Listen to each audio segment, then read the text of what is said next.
Okay, anyway, I sat in this car here on Friday and I was super tight in it, which I think I'd be super tight again, but I just noticed it had a bunch of seat padding in it. And yeah, I definitely, most cars I sit in, I have to pull seat padding out. It's actually quite thick. I'm pretty sure that I would still not be very comfortable in this car. And I like a front engine car anyway. But now I have to try it.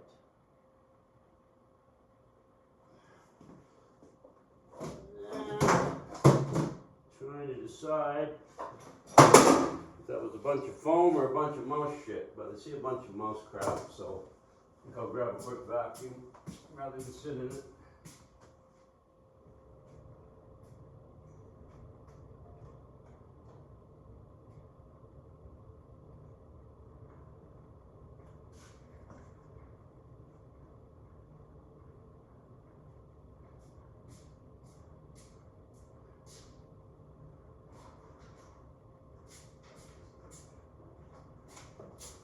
Definitely not a mouse fan. It caused us a lot of grief at times. We had one car pretty well done, all restored. We ended up having to redo the whole headliner in it because the mouse got up there and made a hotel. Yeah, not impressed. Anyway, we happened to notice Hershey sniffs the mice out really well. And he was all over this car when we were taking it out of the trailer. And having said that, we discovered, I'll show you in there, you probably can't see it, but there's a mouse nest right in there. They got up in here and made a mouse nest. There is an air cleaner in there, so they didn't get into the carbs, but yeah, they're pretty much annoying. But rather than sit in this, I'll vacuum it up quick.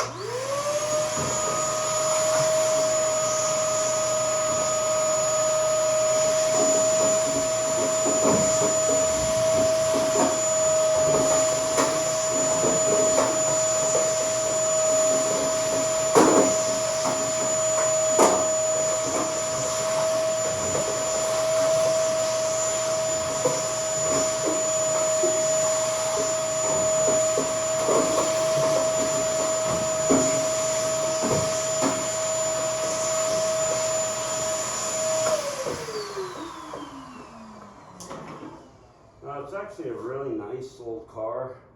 Currently it's about a 1980 Don Ness car. Actually it's well built, it's got nice tin work on it. But the drivers were a little smaller back then. Barely get my butt in.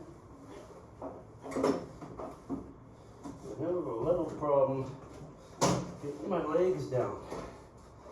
But actually, with that seat padding out of the way, yeah, I'm a lot better. This is kind of a lay down car, so you kind of lay down in it.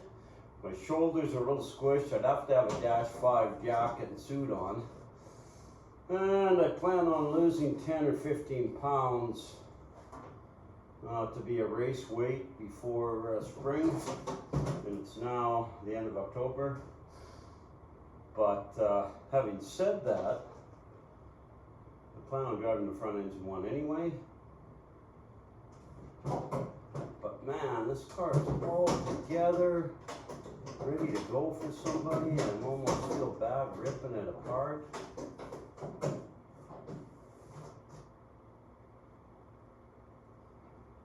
And if that cage was a little higher even, I'd be fine. There's a set of gauges and stuff here with kind of a crossbar.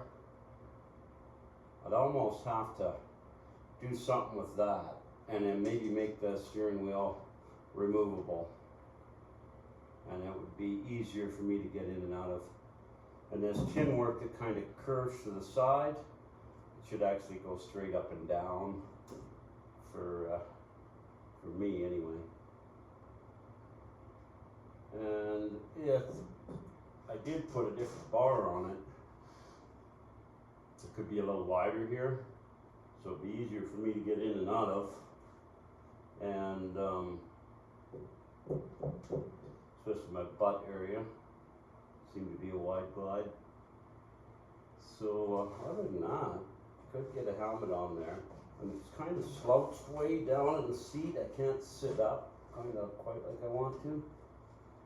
But I drove tighter stuff. Maybe.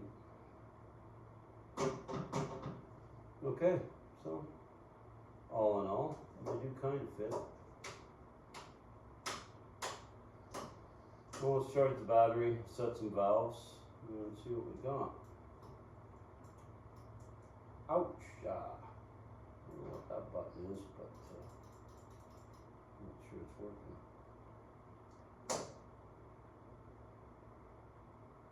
Huh. Parachute lever, shifter's right in the middle. It does have an automatic shift though, so you don't even have to shift the thing.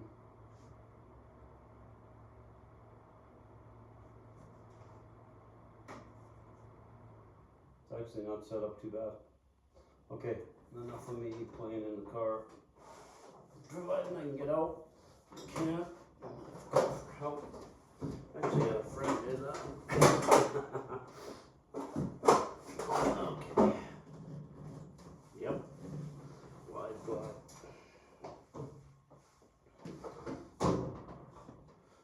Okay, well you can see how it kind of fit now. I fit in this one a whole lot better. Actually, it's just a flat, funner car to drive than a rear engine car. You can see the tires when you do the burnout. You can see the engine and the exhaust. Of course, it all comes back on you if you have a problem. But anyway, I'll throw the battery charger on that one right now and start charging it up. And yeah, then maybe we'll have a look at setting valves on it.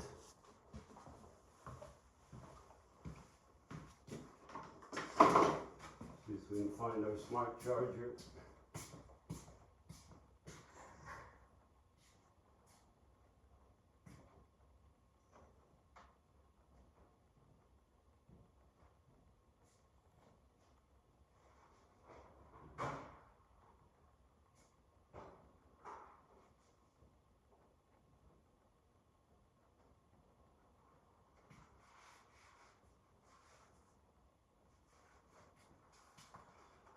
Kind of a smart charger from Snap-on. Don't know what model it is, but it'll do lithium-ion and AGM and standard batteries. Yeah, it's kind of a cool piece. Yeah, so far I really like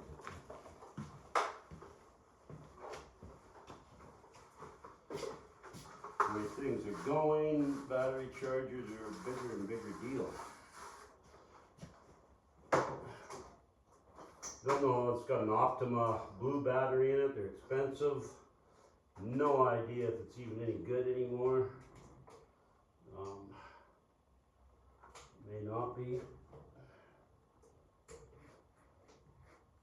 But I guess we'll find out.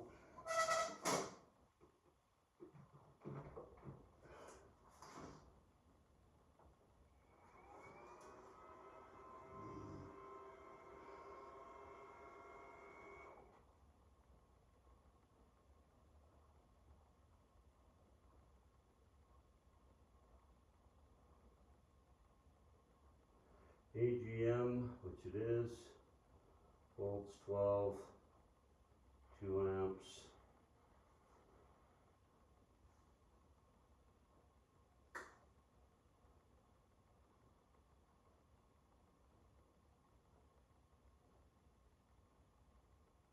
Only got about 3% of a charge in it.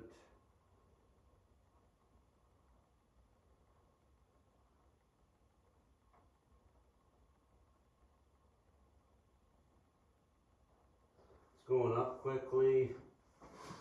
Most of the Optimas, from what I understand, like a slower charge. Sometimes they'll fast charge them to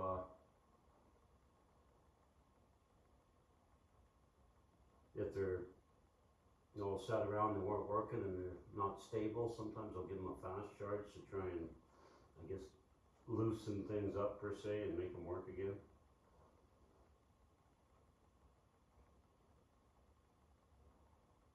Now, it's pretty dead, and I might have to wait a little bit to let it get some juice before I can kick it over to set the valves. So I can pull covers off, find some feeler gauges, and clean some stuff up around here.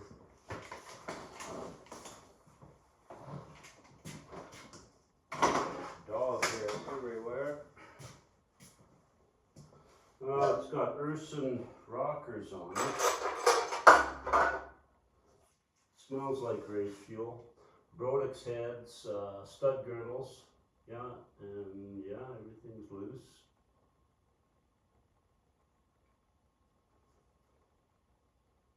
The guy that had it actually did a nice job of bolting everything together, and they took pretty good care of his stuff. They're pretty good racers. They do a good job at the racetrack. So it's actually not a bad car. Maybe I need to lose more weight and drive it. Anyway, it's got a launch control and a rev limiter. You see, it's got 2-step, 3-step, and 7AL. Tiny fuel tank. Actually, probably a really, really good car. But you can't own them all, and they can only own one, so it's going to have to be the front engine car. I'm going to find out what size of carbs these are. I don't know that yet either. They're a vacuum secondary. I'm assuming they're like 600s or 650s. Could even be a little bit under carbureted if that's the case.